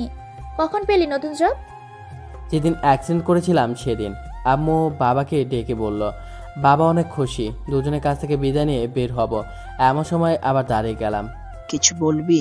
অবন্তীকে কেউ কিছু বলবে না, বলার দরকার নেই। কেন রে, এমন একটা খুশির খবর মেয়েটাকে না দিয়ে পারি? না, দেওয়ার দরকার নেই, সময় হলে জানবে। এখন নিজে থেকে কেউ কিছু বলবে না। আচ্ছা ঠিক আছে, বলবো না। আমি আর কিছু না বলে রওনা দিলাম। 30 মিনিট পর অফিসে গেলাম, ম্যানেজারকে সালাম দিলাম। উনি সব কিছু ঠিকঠাক করে দিল, আমাকে সবার সাথে পরিচয় করে দিয়ে আমাকে ডেস্ক দেখিয়ে দিল এবং কাজ বুঝিয়ে দিল। নতুন অফিস, নতুন কাজ, ভালোই লাগছে। কিন্তু বারবার অবন্তীর কথা মনে পড়তে লাগলো। আজকে এতদিন অবন্তী একবারও একটা কলও দেয়নি। কাহিনী কি? অবন্তী কি নতুন কারোর সাথে? না, এটা হতে পারে না। বসে বসে ওর কথা ভাবতেছি, এমন সময় রিমা এসে একটা টোকা দিল। কি ব্যাপার স্যার, ম্যামের কথা খুব মনে পড়ছে বুঝি? আরে না, তুই কখন আসলি? আসছে তো অনেক আগে, এসে দেখলাম তুই বসে বসে কি নিয়ে চিন্তা করতেছিস। না, তেমন কিছু না। নতুন অফিস কেমন লাগছে? ভালোই। কোনো প্রবলেম হলে ম্যানেজারকে বলিস। আচ্ছা ঠিক আছে। তুই থাক, আমি বাবার সাথে দেখা করে আসি। ওকে যা। তারপর আবার কাজ করতে লাগলাম, কিন্তু বারবার অবন্তীর কথায় মাথায় ঘুরতে লাগলো। বিকালবেলা অফিস শেষ করে আয়মানকে কল দিয়ে আসতে বললাম। আয়মান আসলো, দুজনে একটা রেস্টুরেন্টে গেলাম, কিছু খাওয়া দাওয়ার অর্ডার দিলাম। কি রে, তুই তো পুরাই চেঞ্জ, চাকরি পাইছিস? হুম। শালা একবারও বললি না। তোর জন্য সারপ্রাইজ ছিল, এখন তো বলে দিলাম। তা আজকে কয়দিন? আজকে জয়েন করলাম লিমাদের অফিসে। কোন লিমা? আরে আমাদের কলেজের ফ্রেন্ড লিমা। ও আচ্ছা, ভালো। আমার জন্য একটা দেখ। তুই চাকরি করলে তোর বাবার টাকা কে খাবে? আরে না, আগের মতো টাকা দেয় না। আব্বা কি পরিমাণ কিপটে তুই সেটা ভালো করেই জানিস। আচ্ছা দেখব। তোর ভাবি বউ কেমন আছে? ভাবিব মানে? আগে ছিল ভাবি, এখন হয়েছে বউ, দুইটা মিলে ভাবি বউ। তুই কোনোদিন ঠিক হবি না। তো কি অবস্থা ওনার? এবার তো অনেক খুশিতে থাকবে, তাই না? ওরে কিছু জানায়নি, কেন? সব কিছু বললাম। জুয়েল দোস্ত, তোরে আমি আগে যেই কথাটা বলছি এখনও সেম কথাই বলতেছি। ওই মেয়েটার মধ্যে কোনো ঘাপলা আছে। যেমন? প্রথমত, তোর ভাই মারা যাওয়ার পর অবন্তী যদি তোদের বাসা থেকে চলে যেত, খুব ভালো বিয়ে করতে পারতো না। ওর ভাগ্য ভালো যে তুই ওরে আবার বিয়ে করেছিস। দ্বিতীয়ত, তোর বাবা মা অবন্তীকে যে পরিমাণ ভালোবাসে, আদর করে, আমার মনে হয় না পৃথিবীর অন্য কোথাও এমন আদর পাবে। সব কিছু থাকা সত্ত্বেও অবন্তী তোর সাথে একই খাটে থাকে না, একসাথে মিশে না। এই থেকেই তো বোঝা যায় ওর মাঝে কোনো ঘাপলা আছে। কিন্তু আমি তোরে কোনো অভাব দেখাইনি, ওর সবগুলো স্বপ্নে পূরণ করেছি। আমার মনে হয় ওর কোনো পুরনো বয়ফ্রেন্ড আছে। আরে না, এটা হয় না। এটাই হবে। গরিবের কথা বাসি হলেও মিষ্টি হয়। কি করব বল, আম্মু আব্বুর দিকে তাকিয়ে ওরা কিছু বলতেও পারছি না। ও এখন কোথায়? ওর বাবার বাসায়। আমার অ্যাক্সিডেন্টের আগে থেকে গেছে, এখনও আসেনি। একবারও আসেনি? না, কল করে জিজ্ঞেস করেনি আমি বেঁচে আছি নাকি মরে গেছি। তাইলে শিওর থাক ওর অন্য কোথাও রিলেশন আছে। দোস্ত, ওরে ফলো করতে পারবি? ওকে করলাম, সমস্যা কোথায়? কিন্তু এটা শিওর যে অবন্তী তোর কাছে থাকবে না। আগে হোক আর পরে হোক, ওর ডিভোর্স দিতেই হবে। তুই না দিলেও সে তোকে দিবে। আচ্ছা, তুই শুধু ফলো কর। ওকে। আরও কিছু কথা বলে বাসা চলে আসলাম। এসে ফ্রেশ হলাম। আম্মু রুমে আসলো। কিছু বলবে? হুম। বলো, আব্বু কোথায়? বাইরে গেছে। ও, কি বলবা বলো। মেয়েটা অনেকদিন বাসায় নেই, বাসাটা কেমন খালি খালি লাগছে। যা না বাপ, ওরে নিয়ে আয়। কাকে? অবন্তীকে। ওরে অনেক মিস করছি। ওর আব্বু বলেছিল বিকেলবেলা যাবে, কিন্তু আমি দিইনি। আমি বলেছি তুই গিয়ে নিয়ে আসবি। ও নিজে থেকে আসবে, আমি নিয়ে আসতে পারবো না। এটা কেমন কথা? একা একটা মেয়ে কি করে আসবে? আরে আজব, এত রাত ওরে কেমনে নিয়ে আসবো? সকাল হোক, আমি গাড়ি পাঠিয়ে দেবো, ও চলে আসবে। না, তুই এখন যা, ওকে নিয়ে আয়। মানে কি এখনই আসবো মানে? এই রাতের বেলা? তোরে কি বলছি, আজকে রাতেই নিয়ে আসতে হবে। আমি বলছি তুই এখন যাবি, রাতটা ওখানেই থাকবি, কালকে সকালে ওরে নিয়ে আসিস। পারবো না। ঠিক আছে, আমি যাচ্ছি। পাগল হয়েছ? এত রাত ওদের বাসা যাবো মানে? যাবই তো। তুই যেহেতু যাবি না, আমি নিজেই গিয়ে আমার মেয়েকে নিয়ে আসবো। আচ্ছা ঠিক আছে, যাচ্ছি। কি আর করার, ইচ্ছা না থাকা সত্ত্বেও রেডি হয়ে অবন্তীদের বাসা দিকে রওনা দিলাম। 40 মিনিটের পরে বাসায় গেলাম। ঘড়ির দিকে তাকিয়ে দেখি 9টা বাজে। কলিং বেল দিলাম। কিছুক্ষণ পর অবন্তীর মা এসে দরজা খুলে দেয়। আমি সালাম দিলাম, ভিতরে গেলাম। উনি বলল অবন্তী রুমে আছে। আমি অবন্তীর রুমে গিয়ে দেখি অবন্তী কার সাথে যেন হেসে হেসে মোবাইলে কথা বলতেছে। আমাকে দেখে একরকম চোরের মতো হয়ে গেল। তুমি এখানে? কোনো প্রবলেম? প্রবলেম না, কিন্তু আসতে তো পারমিশন লাগে। নিজের বই রুমে আসবো, সেখানে পারমিশন? সরি। কেন আসছো? অবাক হয়ে ওর দিকে তাকিয়ে রইলাম। আম্মু আব্বু আপনাকে অনেক মিস করতেছে। এখানে আসলেন যে? তো অনেক দিন হয়েছে, এবার বাসায় চলেন। দেখো, তোমাকে অনেক দিন ধরে একটা কথা বলবো ভাবতেছি, কিন্তু বলা হয়নি। এখন বলেন। দেখো, আমারও তো ইচ্ছে আছে। আমি চাই নিজের পায়ে দাঁড়াতে। মানে? মানে আমি মাস্টার্স করব, তারপর একটা ভালো জব করব। আপনাকে আগেও বলেছি, এখনও বলছি, আমি চাই না আপনি চাকরি করেন। তোমার চাওয়া না চাওয়ায় আমার কিছু যায় আসে না। আপনি এগুলো কি বলতেছেন? তুমি আমার জন্য অনেক করেছো। তোমার ফ্যামিলিতে থাকা মানে তোমার করুণায় থাকা, কিন্তু আমি কারো করুণা নিয়ে থাকতে চাই না। করোনা করছি মানে? স্বামী হিসেবে এইগুলো আমার দায়িত্ব। কিন্তু আমি তোমাকে কখনো স্বামী হিসেবে মানতে পারবো না। আপনি এতদিন পর এইগুলো কি বলতেছেন? আমারও তো একটা ভবিষ্যৎ আছে। আপনি কি বলতে চাইছেন, ক্লিয়ার করে বলেন। দেখো জুয়েল, আমি তোমার সাথে এইভাবে থাকতে পারবো না। আব্বু আম্মুকে কি বলে বোঝাবেন? ওনারা কি আপনাকে নিজের মেয়ে চেয়ে কম কিছু করেছে? দেখো, আমি এত কিছু বুঝি না, আমি জাস্ট মুক্তি চাই। তোমার সাথে আমার চায় না। চায় না মানে? মানে তোমার এই টানাটানির সংসারে আমি থাকতে পারবো না। যে টাকা বেতন পাও তা দিয়ে কিছুই হবে না। টাকা কি সব? টাকাই সব। কয়টা ইচ্ছে পূরণ করেছো আমার? কয় টাকা হাত খরচ দাও আমাকে? কয়বার শপিংয়ে নিয়ে গেছো আমাকে? বিয়ের পর থেকেই তো এইভাবেই রাখছো। লজ্জা করে না আবার নিজেকে স্বামী বলে দাবি করতে? আমি সর্বোচ্চ চেষ্টা করেছি, আর কি করব। আমি এত কিছু বুঝি না। তার মানে আপনি যাবেন না, এটাই তো? হুম। আমি আর কোনো কথাই বললাম না। অবন্তীদের বাসা থেকে বেরিয়ে গেলাম। কাউকে কিছু বললাম না, এত রাতে বাসা যাওয়া ঠিক হবে না। আব্বু আম্মুকে যদি জানাই তাহলে ওনারা অনেক কষ্ট পাবে। আর কিছুদিন দেখি, পরে না হয় সময় করে সব ওনাদের জানিয়ে দেব। আয়মানকে কল দিলাম। আজ রাতে ওর সাথেই থাকবো, কারণ এত রাতে বাসা যাওয়া ঠিক হবে না। আয়মানকে বলাতে আয়মানও বলল ওদের বাসা যাওয়ার জন্য। যেতে যেতে ভাবতে লাগলাম, অবন্তীর জন্য আমি এত কিছু করলাম, অথচ সে এক মুহূর্তে সব ভুলে গেল। তাহলে 2 রাতে যে আমার সাথে ঘুমিয়েছে ওইটা কেন করলো? আমি আব্বু আম্মুকে কি বলবো? ওনারা তো অবন্তীকে না পেলে মরেই যাবে। অবন্তী এত বড় বিশ্বাসঘাতকতা করবে আমি তো কোনোদিন কল্পনাও করিনি। ভাবতে ভাবতে আয়মানদের বাসা চলে গেলাম, কলিং বেল দিলাম। কিছুক্ষণ পর আয়মান বেরিয়ে আসলো। জুয়েল, আসছিস? হুম। আয়, ভিতরে আয়। আমি ভিতরে গেলাম, ওর আম্মুকে দেখে সালাম দিলাম। আরে জুয়েল যে, কতদিন পরে আসছো, কেমন আছো বাবা? জি আন্টি, আমি ভালো আছি। আপনি কেমন আছেন? জি আন্টি, সবাই ভালো। আর কিছু কথা বলে আমাদের রুমে চলে গেলাম। রুমে গিয়ে ফ্রেশ হয়ে মাত্র বসলাম, আন্টি এসে ডেকে নিয়ে গেল খাওয়ার জন্য। খাওয়া দাওয়া শেষে আবার আয়মানের রুমে গেলাম। খাটে আমি আর আয়মান পাশাপাশি শুয়ে আছি। এমন সময় আয়মান বলল, জুয়েল, এই জুয়েল। বল। কি হয়েছে এবার বল। অবন্তীর কথাগুলো বললাম। তোরে আমি আগেই বলেছি এই মেয়েটার মধ্যে কোনো ঘাপলা আছে। দোস্ত, আমার মাথায় কিছু আসে না। অবন্তী আমার সাথে এমন করবে আমি ভাবতেও পারছি না। দেখ জুয়েল, তোরে আমি আগেই বলেছি, এখনো বলছি, ওই মেয়েটার সাথে তোর হবে না। তুই ওরে ডিভোর্স দিয়ে দে। তোর কাছে এই কথা ছাড়া আর অন্য কোনো কথাই নেই। সারাদিন শুধু ডিভোর্স করস। ওরে ডিভোর্স দিলে আপু আমাকে কি বলে বোঝাবো? আমি নিজে কিভাবে থাকবো? দেখ জুয়েল, আবেগ দিয়ে তো আর জীবন চলে না। আবেগ আর বাস্তবতা এক না।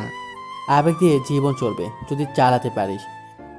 কিন্তু ও তো তোকে এখনো মেনেই নিচ্ছে না। ফ্লোরে ঘুমাতে হয় তোকে। ফ্লোরে ঘুমালে সমস্যা নাই, আমি চাই অবন্তী আমার সাথে থাকুক, আব্বু আমার মেয়ে হয়ে থাকুক। কিন্তু জুয়েল, অবন্তী তো তোরে ভালোই বাসে না। ও না বাসুক, আমি তো অবন্তীকে ভালোবাসি। অবন্তী কেন আমাকে ভালোবাসে না সেটাও আমি জানি। কেন? কারণ অবন্তী ভাইয়াকে কি পরিমাণ ভালোবাসতো তোরে বলে বোঝাতে পারবো না। ভাইয়ের সাথে বিয়ের পরে অবন্তী আমাকে ভাইয়ের মতোই দেখেছে। সো হুট করে আমাদের বিয়ে করে তো আর স্বামীর মর্যাদা দিতে পারবে না। সেটা অবন্তী কেন, পৃথিবীর কোনো মেয়েই পারবে না। ভাইয়া মারা যাওয়ার পর থেকে অবন্তী ঠিকমতো খেতো না, ঘুমাতো না, শরীরের প্রতি তার কোনো কেয়ারই ছিল না। কারণ অবন্তীর মনটা পাথর হয়ে গেছে। যেদিন ওই পাথরে ফুল ফুটবে সেদিন অবন্তী জুয়েলকে মেনে নেবে। আমিও সেই দিনের অপেক্ষায় বসে আছি। আমি কোনোদিনও অবন্তীকে কোনো ব্যাপারে জোর করিনি, আর এখনও করব না। কিন্তু অবন্তী তো আজকে বলে দিছে তোকে মেনে নেবে না। সেটাই তো বুঝতেছি না, হঠাৎ করে অবন্তীর কী হলো? হাসপাতালে গিয়েও আমাকে জড়িয়ে ধরে কান্না করেছিল, তারপর কিছু একটা চিন্তা করে ছেড়ে দিয়েছে। আচ্ছা দোস্ত, কিছু মনে না করলে একটা কথা বলতাম। বল। মনে করার কি আছে? অবন্তীর কি কারো সাথে রিলেশন আছে বা ছিল? আমার জানা মতে নাই, কারণ অবন্তীর আম্মু বলেছিল অবন্তী নাকি কোনো ছেলে ফ্রেন্ডই নাই। সে জায়গায় বয়ফ্রেন্ড আসার প্রশ্নই আসে না। তো তুই এখন কি করবি? তোর আব্বু আম্মুকে বলে দিবি ওর ব্যাপারে? এখন না, আরও কিছুদিন দেখি। এখন বলে দিলে ওনারা অনেক কষ্ট পাবে। জুয়েল, আমার মাথা ঘুরতেছে। তুই তোর আম্মু আব্বুকেও বলবি না, নিজেও করবি না, তাহলে কি করবি? আমার মনে হয় এখানে বিশাল একটা রহস্য আছে যেটা আমি জানি না। তো কি করবি এখন? তো তোকে একটু হেল্প করতে হবে। কি? দেখ, আমি তো অফিস চলে যাব, সারাদিন ওখানে থাকতে হবে। তুই তো ফ্রি আছিস। তুই যদি অবন্তীকে ফলো করতি, ও কি করে কার সাথে যায়, তোর বাইক আছে, সমস্যা হবে না। প্রয়োজনে আমি তোকে তেলে টাকাও দিব। এই হারামি, তুই পাগল হয়েছিস? তোর কাছে থেকে আমি টাকা নেব? তুই আমার বেস্ট ফ্রেন্ড, তোর জন্য আমি সব করতে রাজি আছি। থ্যাংক দোস্ত। তাহলে কালকে থেকে ওকে ফলো করা শুরু কর। আমি তোকে অবন্তীর বাসা দেখিয়ে দিব। আচ্ছা ঠিক আছে, এখন ঘুমা। তারপর এক পাশ হয়ে শুয়ে পড়লাম। ঘুম আসে না, বারবার অবন্তী কথায় মনে পড়তে লাগলো। ভাবতে ভাবতে ঘুমিয়ে গেলাম। সকালে ঘুম থেকে উঠে নাস্তা করে আয়মান আর আমি বাইক নিয়ে বের হলাম। আয়মানকে অবন্তীদের বাসা দেখে আমি অফিসে চলে গেলাম, কাজ করতে লাগলাম। আর আয়মানকে বারবার কল দিয়ে জিজ্ঞেস করতে লাগলাম, কিন্তু কিন্তু কোনো খবরাখবরই নাই। অফিস শেষ করে বাসায় গেলাম। আব্বু আম্মু আমার ওপর ফায়ার হয়ে আছে। চিরে, তুই একা কেন? আমার মেয়ে কোথায়? আসেনি? আসেনি? তুই কালকে ওর সাথে ঝগড়া করে চলে আসছিস কেন? কি তোমাদের এসব কথা কি বলেছে? তুই কি ভাবছিস অবন্তীর সাথে আমাদের কথা হয় না? অবন্তী আমাদের বলেছে। কি বলবো বুঝতেছি না। কাল কোথায় ছিলি? আয়মানদের বাসায়। অবন্তী তোরে কি বলছে? আরও কিছুদিন ওখানে থাকবে। যা, গিয়ে ফ্রেশ হয়ে আয়। যা বাবা, বেঁচে গেলাম। মনে হচ্ছে আমাকে রিমান্ডে দিয়েছে। শালা অবন্তী আব্বু আমাকে কি বুঝিয়েছে কে জানে। আমার সাথে একরকম করলো আর আব্বু আমার সাথে অন্যরকম, বুঝলাম না। যাই হোক, খেয়ে দিয়ে ঘুমিয়ে গেলাম। পরের দিন ঘুম থেকে উঠে রেডি হয়ে অফিসে চলে গেলাম। এভাবে 2 দিন গেল। অবন্তীর সাথে আমার কোনো প্রকার যোগাযোগ হয়নি। সেও আমাকে কোনো কল বা মেসেজ দেয়নি। একদিন অফিসে কাজ করতেছি, 10:30 বাজে এমন সময় আয়মান কল দিল। হ্যালো জুয়েল, বল। তুই কই? অফিসে। তুই কোথায়? আমি তো অবন্তীদের বাসার সামনে। কোনো খবর পাইনি। এইমাত্র একটা গাড়ি অবন্তীদের বাসার সামনে আসলো, আর অবন্তী সেটাতে উঠে চলে যাচ্ছে। গাড়িতে কে দেখেছিস? না, দেখা যাচ্ছে না।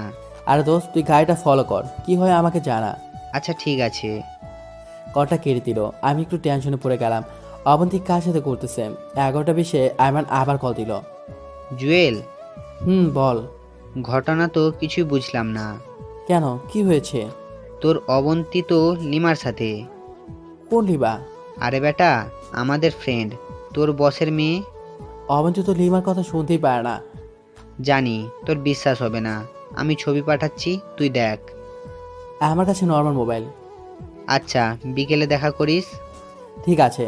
আচ্ছা, আজকে অবন্তী লিমার সাথে কি করে? আমি কেমনে বলুম, তুই লিমারে জিজ্ঞেস করিস। আচ্ছা, তুই একটু ফলো কর। ওকে। আমি বিকেলে তোর সাথে দেখা করব। ওকে। কল কেটে দিল। কাজ শেষ করে বিকালবেলা আয়মার সাথে দেখা করলাম। আয়মান ওর মোবাইলে তোলা ছবিগুলো আমাকে দেখাতে লাগলো। আসলেই তো এটা তো লিমা, কিন্তু অবন্তী তো লিমার নামও শুনতে পারে না। আমাকে কয়েকবার হুমকি দিয়েছে যাতে লিমার সাথে দেখা না করি, কিন্তু এখন দেখছি সে নিজে লিমার সাথে হাত ধরাধরি করে হাঁটছে। কাহিনী তো একটা আছে যেটা আমি জানি না, কিন্তু আমাকে এভাবে বসে থাকলে চলবে না। এই কাহিনীটা কি সেটা বের করতে হবে। এই জুয়েল, কি ভাবতেছিস? দুজনে একসাথে কি করে সেটা? লিমাকে জিজ্ঞেস কর, তাহলে কাহিনী বুঝে যাবি। কিন্তু লিমা কি আমাকে বলবে? বলবে না কেন, অবশ্যই বলবে। না রে, লিমার পেট থেকে সহজে কথা বের হয় না। ওরে ইমোশনাল করে বের করতে হবে। কিন্তু কিভাবে? কিছু একটা চিন্তা কর। দেখি। আচ্ছা, এখন কল দিব। তুই পাগল হয়েছিস? এখন দিলে ভুলেও বলবে না। তোর সাথে যখন দেখা হবে তখন সিস্টেমে জিজ্ঞেস করে নিবি। দেখি। আচ্ছা, এখন কল দিব। আচ্ছা ঠিক আছে। আর কিছুক্ষণ আটা দিয়ে বাসা চলে গেলাম। খাওয়া দাওয়া করে বসে বসে ভাবতে লাগলাম আসলে অবন্তী কি করতে চাইছে। 2 দিন পর অফিসে কাজ করতেছি, এমন সময় লিমা আমার ডেস্কে আসলো। কি রে জুয়েল, কি খবর? ভালো না রে। কেন, বউয়ের জন্য খারাপ লাগছে বুঝি? এই তো ফুকনি মুখ দিয়ে আসল কথা বের করে দিয়েছে, বাকি কথাগুলো বের করে নেই। না রে দোস্ত, বইয়ের জন্য না। তাহলে আমি আর বেশি দিন বাঁচবো না রে। এগুলো কি বলিস, পাগল হলি নাকি? সত্যি বলছি, ডাক্তার বলেছে আর বেশি দিন নাই। এই, তোর শরীর ঠিক আছে তো? দোস্ত, আমি তো চলে যাব, যাওয়ার আগে একটা রিকোয়েস্ট রাখবি প্লিজ। তুই কি বলতেছিস এগুলো? আর মাথা ঘুরতেছে। তোকে তো দেখে ভালোই মনে হচ্ছে। না রে, বল, আমার রিকোয়েস্টটা রাখবি। কি রিকোয়েস্ট বল? এই তো লাইনে আসছে। আপনাদের সাথে কি চলতেছে বলবি? মরার আগে জানতে চাই। কি হলো বল। তুই কিভাবে জানিস? তোকে আর অবন্তীকে আমি একসাথে দেখেছি, প্লিজ বল। তোর সাথে যখন আমি মাহির বিয়েতে হেসে হেসে কথা বলেছি, তখন অবন্তী এসে আমার হাত ধরে কান্না করতে লাগলো আর বলল যাতে তোর সাথে না মিশি। তো তুই কি বললি? আমি বলেছি তুই আর আমি জাস্ট ফ্রেন্ড, আর কোনো সম্পর্ক নেই। অবন্তীকে রাগানোর জন্যই আমরা বিয়েতে এমন করেছি। এরপর থেকে আমার আর অবন্তীর মাঝে ভালো একটা ফ্রেন্ডশিপ হয়ে যায়। আমরা এখন একে অন্যকে তুই করে ডাকি। তো আমাকে বলিসনি কেন? অবন্তী বলতে নিষেধ করেছে, তোরে নাকি শাস্তি দিবে। কি শাস্তি? তুই যাতে অন্য মেয়ের সাথে আর জীবনে কথা না বলিস। আমি যে এখানে চাকরি পেয়েছি সেটা কি বলে দিয়েছিস? তুই জয়েন করতে আসার আগেই ওরে বলে দিয়েছি, আর সে তোর আব্বু আম্মুকে জানিয়ে দিয়েছে। তার মানে আমি বলার আগেই আপু আম্মু আর অবন্তী জেনে গেছে? হুম। আচ্ছা, এখন আমাদের মধ্যে একটু ঝামেলা চলতেছে, তুই সেটা জানিস? জানবো না কেন? আমার বুদ্ধি দিয়েই তো অবন্তী এগুলো করতেছে। তার মানে এসবের মধ্যে তুই আসিস? রে দোস্ত, আমি অনেকবার না করেছি, কিন্তু অবন্তী আমাকে কিছুতেই ছাড়েনি, তাই করতে বাধ্য হলাম। কিন্তু আসল কথা কি জানিস? কি? অবন্তী তোকে অনেক ভালোবাসে। কচু বাসে, ও জীবন আমাকে মেনে নেবে না। নিবে দেখিস। আচ্ছা, এবার বল তো কি হয়েছে? আমার আবার কি হবে? তুই না একটু আগে বললি তুই আর বেশি দিন নেই। আরে ফকিন্নি, এটা মেয়েতে ছিল। তোর পেট থেকে আসল কথা বের করার জন্য এমন করেছি। কি, তুই এটা করতে পারলি? তুই যদি পারিস, আমি কেন পারবো না? দাঁড়া, আমি অবন্তীকে সব বলে দিব। বলে দে, তাতে তুই বাস খাবে, আমার কি? দূর, আমি তোদের কারোর সাথে নেই। মনো, মায়েরকে চেপে আটকাইছো, বের হওয়ার সুযোগ নেই। বেশি চালাকি করলে এই অবস্থায় হবে। আমি আর এসবের মধ্যে নেই। তুই আগে ছিলি, এখন আছোস, অ্যান্ড আগামীতেও থাকবি। শোন, আবার কি? আমি আর তোরে কোনো ইনফরমেশন দিব না। তুই এত হারামি আগে জানতাম না। আরে আগে কথা শোন। বল। আমি যে সব কিছু জেনে গেছি, অবন্তী যাতে না জানে। আমি ওরে বলে দিব। ওকে বলিস, আমি অবন্তীকে বলবো লিমা নিজে এসে আমাকে সত্যি কথা বলে দিয়েছে। তখন অবন্তীর পক্ষ থেকে খুব সুন্দর আর সাজানো একটা বাস খাবি। সো অবন্তীকে কিছু বলবি না। আচ্ছা। লিমা চলে গেল। আমি চেয়ারে হেলান দিয়ে বসলাম। এবার শান্তি আসলো। শালার অবন্তী জীবনটা শেষ করে দিল। কথায় এসে আমার সাথে রোম্যান্স করবে, সেটা না করে উল্টা আমাকে বাস দেওয়ার জন্য উঠে পড়ে লেগেছে। বালিকা, তুমি চলো ডালে ডালে, আর আমি ছুরি পাতায় পাতায়। জুয়েল কি জিনিস এবার ভালো করে টের পাবা। আইমান না, আরামকে কল দিয়ে আসার জন্য বললাম, দেখা করব। সন্ধ্যার সময় আসলো। আইমানকে সব কিছু বললাম। আইমান তো পুরো টাসি খেয়ে বসে আছে। আরে কি বললিস? সত্যি। অবন্তীর দিকে তাকালে তো মনে হয় নিষ্পাপ একটা মেয়ে, কিচ্ছু জানে না, ভাজা মাছ উল্টে খেতে জানে না, কিন্তু ওর ভিতর এত পেঁচ। দাঁড়া, আমি ওর প্যাচ বের করছি। একটা জিনিস আমার মাথায় আসছে না, কি? অবন্তী তোর হঠাৎ শাস্তি দিতে যাবে কেন? আমি জানি না, সেখানে হয়তো কোনো রহস্য আছে। দেখ এবার কি হয়। দোস্ত, আমি যাই, কালকে দেখা করব। কোথায় যাবি? এখন বাসে যাব, রেডি হয়ে অবন্তীদের বাসে যাব। অবন্তীদের বাসায় কেন? তুই এখনো ছোট, বুঝবি না কিছু। আগে বড় হয়ে নে, তারপর নিজে নিজে বুঝে যাবি। আয়মান আবলের মতো তাকিয়ে রইল। আমি বাসে চলে গেলাম। ফ্রেশ হয়ে আব্বুর কাছে আসলাম। কোথায় যাবি নাকি? হুম। কোথায়? তোমার বিয়ামশাই বাসে যাব। কেন? এত রাতে ওখানে কেন? যেতে পারি না? পারবি না কেন? শ্বশুর বাড়ির মধুর হাড়ি, যখন ভালো লাগে তখন যাবি। এখন কি অবন্তীর কথা খুব মনে পড়েছে? আরে এগুলা কি বলো, দূর যাবই না।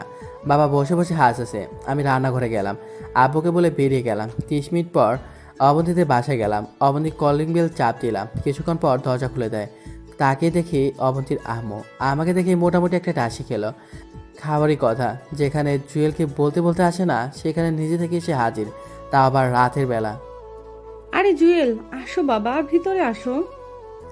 আমি সালাম দিয়ে ভিতরে গেলাম। অবন্তীর বাবা বসে বসে টিভি দেখতেছে। আমাকে দেখে উঠে দাঁড়ালো। আমি ওনার সাথে কুশল বিনিময় করলাম। রুমে আছে, যাও। যাব, এখন না, একটু পর। তাহলে বসো, গল্প করি। আমি ওনার পাশে গিয়ে বসলাম। বাবা মায়ের কথা জিজ্ঞেস করলো, চাকরি বাকরি কী খবর জিজ্ঞেস করলো। আমি ওনার পাশে বসে সব কিছু উত্তর দিচ্ছি। কিছুক্ষণ পর অবন্তী আসলো। আমাকে দেখে ভূত দেখার মতো অবাক হয়ে দাঁড়িয়ে রইল। আমি ওরা পাত্তানি দিয়ে আবারও শ্বশুরের সাথে কথা বলতে লাগলাম। একসাথে খেয়ে আমি অবন্তীর রুমে গেলাম। একটু পর অবন্তী আসলো। কি ব্যাপার, তুমি এখানে আসছো কেন? সেটা আপনাকে কেন বলবো? আজব তো, আমার রুমে এসে শুয়ে আছো অথচ আমাকেই বলবে না। আমি আমার বউর রুমে আসি, আপনার সমস্যা কোথায়? জুয়েল এসবের মানে কি? মানে খুব সোজা। আমি আমার বউয়ের কাছে আসছি আর বউয়ের সাথে থাকবো। দেখো জুয়েল, ভালো হবে না কিন্তু, আমি কিন্তু চিৎকার করব। তো করেন, দেখি কে আসে। অবন্তী একটু ভয় পেয়ে গেল। তারপর আমার একটু সামনে আসলো। জুয়েল, তুমি সত্যি করে বলো তো, কেন আসছো? কেউ একজনকে অনেক ভালোবেসেছি, ওরা ছাড়া থাকতে পারছি না, তাই চলে আসলাম। অবন্তী কিছুক্ষণ আমার দিকে অবাক হয়ে তাকিয়ে রইল। তারপর আমার পাশে এসে বলল, কাকে ভালোবাসো? যে এখন আমার পাশে বসে আছে। অবন্তী চোখে পানি টলমল করতেছে। আমি ওর একটা হাত ধরে বললাম, আমি কি এতটাই বাজে, এতটাই খারাপ যে আপনি আমাকে মেনে নিতে পারছেন না? এটা ঠিক যে আপনি কখনো আমাকে মন থেকে মেনে নেবেন না। আবার এটাও জানি কোনো এক কারণে আপনি আমাকে শাস্তি দিতে চেয়েছেন, কিন্তু এমন শাস্তি দিচ্ছেন আর একটু হলে তো আমি পৃথিবী ছেড়ে শেষ করার আগেই মুখটা হাত দিয়ে দিল। না প্লিজ, এগুলো ভুলেও মুখে আনবে না। একজনকে হারিয়ে ফেলেছি, আর কাউকে হারাতে চাই না। এসব কিছুর জন্য আমি অনেক অনেক সরি। তো তো কেন এমন করলেন আমার সাথে? আমার দোষটা কি ছিল? তুমি যখন মাহির বিয়েতে লিমার সাথে হেসে হেসে কথা বলতেছিলে, সেটা দেখে আমার ভিতরে একটা মোচড় দেয়। মনে হলো আমি খুব দামি একটা জিনিস হারিয়ে ফেলতেছি। তোমার আড়ালে আমি লিমাকে সব বলি, তখন উনি হাসি মুখে সব বলে দেয়, যেটা তোমার আর ওর প্ল্যান ছিল। তবুও আমার মনে একটা ভয় ছিল যে তোমাকে যদি কেউ নিয়ে যায় বা তুমি যদি অন্য কারোর হয়ে যাও। সেজন্য সেদিন রাতে তোমাকে জড়িয়ে ধরে ঘুমিয়েছিল। সেটা নয় বুঝলাম, কিন্তু আমি অ্যাক্সিডেন্ট হওয়ার পরও একবারও জানি কেন? গিয়েছি, সেটা তুমি দেখার আড়ালে। তুমি যখন ঘুমিয়ে থাকতে তখন যেতাম, আব্বু আম্মুর সাথে কথা বলে তোমার মাথায় হাত বুলিয়ে দিয়ে আবার চলে আসতাম। কিন্তু এত নাটক করার মানে কি? জুয়েল, তুমি যখন চাকরিটা পাইছো তখন আমি কি পরিমাণ খুশি হয়েছি তা বলে বোঝাতে পারবো না। কিন্তু দুঃখের বিষয়, তুমি তোমার চাকরির ব্যাপারে কিছুই বলোনি, উল্টো লিমাই আমাকে বলেছে। তখন বলিনি ঠিক আছে, কিন্তু বাসায় এসে তো বলতাম। আমি ভাবছিলাম মিষ্টিকে নিয়ে গিয়ে আব্বু আম্মু আর আপনাকে একসাথে খুশি খবরটা দিব। সেটা না হয় ঠিক আছে, কিন্তু একবার কল করে বললে কি এমন ক্ষতি হয়েছে? তো ক্ষতি তো হতো না, এটা ছিল বাসায় গিয়ে বলবো। আচ্ছা, সেদিন রাতে আমাকে এত অপমান করলেন কেন তাহলে? জুয়েল, আমি জানি তুমি অনেক ভালো, তোমাকে হিট হিট করার মতো কোনো কোনো কথা আমার কাছে ছিল না, তাই সেদিন আবল তাবল কি বলেছি নিজেও জানি না। তো কেন বললেন? তোমার ভাইয়া যখন ছিল তখন আমাদের মাঝে খুব ভালো একটা সম্পর্ক ছিল, কিন্তু তুমি প্রতিদিন কাজ থেকে এসে ফ্লোরে ঘুমিয়ে যেতে। আপনি তো বলেছেন আপনি আমাকে মেনে নিতে পারবেন না, সেই জন্য তো ফ্লোরে থাকতাম। জুয়েল, জানো তোমার ভাইয়াকে এত ভালোবেসেছিলাম যে তোমার ভাইয়ার জায়গায় অন্য কাউকে কোনোদিনও কল্পনাও করতে পারি না, তাই তোমাকে কথাগুলো বললাম। কিন্তু সত্যি কথা হচ্ছে, এইভাবে তো আর লাইফ চায় না। তো আমাকে বলতেন। সব কথা মুখে বলতে নেই, কিছু কথা বুঝে নিতে হয়। তুমি যদি ফ্লোরে না থেকে খাটে থাকতে, আমি কি কিছু করতে পারতাম? সেটা নয় পারতেন না, কিন্তু পরে বলতেন সব পুরুষ সমান, শুধু মেয়েদের সাথে থাকতে চায়। মোটেও না। তো এত কিছু করার কারণটা কি? দেখলাম কি দেখলেন? আমার বরটা আমাকে ভালোবাসে কিনা। তাই নাকি? হুম। তো কি রেজাল্ট পেলেন? সেটা জানি না, তবে এটা মনে হচ্ছে পৃথিবীর ভাগ্যবতী নারীদের মধ্যে আমি একজন, যে তোমার ভাইয়ার মতো ছেলেকে পেয়েছি। নিজের বাবা মায়ের চাইতেও 3 গুণ ভালো শ্বশুর শাশুড়ি পেয়েছি। আর সেরা ভাগ্যবতী এই জন্য যে সব শেষে তোমাকে পেয়েছি। কি বলবো বুঝতে পারছি না। খুব ভালোবাসি তোমায়, যা বলে বোঝাতে পারবো না আমি।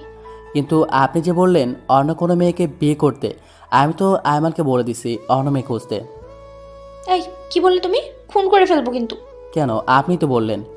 আমি বললে কি করতে হবে? আপনার আবদারটা না রেখে পারি? খুব ভালোবাসি তোমায়, পারবো না তোমাকে ছাড়া থাকতে, পারবো তোমাকে অন্য কারো হতে দিতে। চুপ করে রইলাম, ভাবতেছি আপনাকে এখন কি বলে ডাকবো, ভাবি নাকি অবন্তী? মায়ের খাবা কিন্তু, ভাবি কেন ডাকবে? আচ্ছা, মাঝে মাঝে ভাবি ডাকিও, ভাবি ডাক শোনার মধ্যে অন্যরকম একটা আনন্দ আছে অবশ্য। ও তাই নাকি? বাট একটা শর্ত আছে। কি সেটা? আজ থেকে আপনি নয়, তুমি করে বলতে হবে। কিছুক্ষণ চুপ করে রইলাম। এই জল, চুপ করে আছো কেন? ভাবতেছি কি ভাবছো? আব্বা মোর ইচ্ছেটা কিভাবে পূরণ করব, আজ থেকে কাজকর্ম শুরু করব কিনা সেটা ভাবছি। কোন ইচ্ছা? ওই যে নাতির ইচ্ছেটা। অবন্তী লজ্জায় লাল হয়ে গেল, তারপর বলল, এই একদম ফাজলামো করবে না। ফাজলামো করি তাই না? এই কথা বলেই অবন্তীর হাত ধরে এক টান দিলাম। অবন্তী নিজেকে কন্ট্রোল না করতে পেরে আমার বুকের উপর এসে পড়লো। এই জল, শোনো শোনো। বলো। তোমার না অনেক ইচ্ছা ধুমধাম করে বিয়ে করার? ছিল, বাট এখন বলে লাভ কি? বলে লাভ আছে, আমাদের বিয়েটা আবারও হবে, অ্যান্ড সেটা তোমার ইচ্ছা মতো। অনেক টাকা লাগবে, কিন্তু পাবো কোথায়? সেটা তুমি জানো, বাট যদি বিয়ের অনুষ্ঠান না হয় তাহলে কিন্তু আমি তোমাদের বাসায় যাব না, আর আমাকে টাচও করতে দেবো না। এইটা কেমন কথা? যেটা বলেছি সেটাই হবে। আরে ধুর, এই মুহূর্তে টাকা কই পাবো, আর আব্বু আম্মুকে কি বলবো? আচ্ছা ঠিক আছে, আব্বু আম্মুকে বোঝানোর দায়িত্ব আমার। আচ্ছা দেখি কি করা যায়। দেখো, আর এখন নিচে থাক। মানে সব কিছু ঠিক, আবার নিচে কেন? কোনো কিছুই ঠিক নেই, বলছি না অনুষ্ঠান ছাড়া, তোমার মনের আশা পূরণ হওয়া ছাড়া খাটে উঠতে দেব না। এটা কোনো কথা? নিচে থেকে আমার সমস্যা হয়ে গেছে, প্লিজ আজকে অন্তত উপরে থাকতে দাও। ওকে দিব, বাট একটা শর্ত আছে। আবার কি শর্ত? আমাকে টাচ করতে পারবে না, দুজনের মাঝখানে কোলবালিশ থাকবে। আচ্ছা বাবা, ঠিক আছে, তারপরে উপরে থাকি। ওকে, ওই পাশে গিয়ে শুয়ে পড়ো। আপনি ঘুমাবেন না? বলছি না তুমি করে বলতে। ও সরি। তুমি ঘুমাও, আমি পরে ঘুমাবো। কি আর করার, মাঝখানে একটা কোলবালিশ দিয়ে ঘুমিয়ে গেলাম। আমি আবার সবসময় কোলবালিশকে জড়িয়ে ধরে ঘুমাই। রাতের বেলা মনে হচ্ছে কোলবালিশ নাড়াচাড়া করছে, কিন্তু কোলবালিশ এত নরম কিভাবে হয়? আস্তে করে তাকিয়ে দেখি কোলবালিশ নিচে আছে, আর অবন্তি আমাকে জড়িয়ে ধরে ঘুমিয়ে আছে। এই জন্যই তো বলি কোলবালিশ এত নরম কেন। এটা যে আসল কোলবালিশ। যাই হোক, আমিও কোলবালিশ জড়িয়ে ধরে ঘুমিয়ে গেলাম। সকালে ঘুম থেকে উঠলাম কারো মিষ্টি হাসি থেকে। বাহ, ভেজা চুল দেখে আবারও ক্রাশ খেলাম। উঠে ফ্রেশ হয়ে নিলাম, তারপর নাস্তা করে আবার রুমে এসে অফিসের জন্য রেডি হয়ে নিলাম। অবন্তী রুমে আসলো।